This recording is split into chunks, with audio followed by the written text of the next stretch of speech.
দক্ষিণ ২৪ পরগনা জেলার মহেশতলার বজ ইএসআই হসপিটালে শনিবার হঠাৎ আগুন লাগে। চাঞ্চল্য ছড়ায় হাসপাতাল চত্বরে। এদিন হাসপাতালের তৃতীয় তলের একটি কক্ষে আগুন লাগে বলে সূত্রের খবর।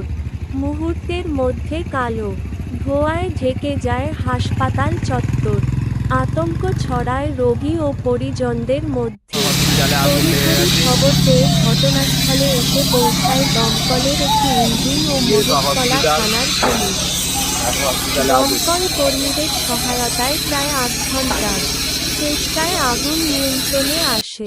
হাসপাতাল সূত্রের খবর, যে ঘরটিতে আগুন লাগে সেখানে নির্মাণ কাজ চলছিল।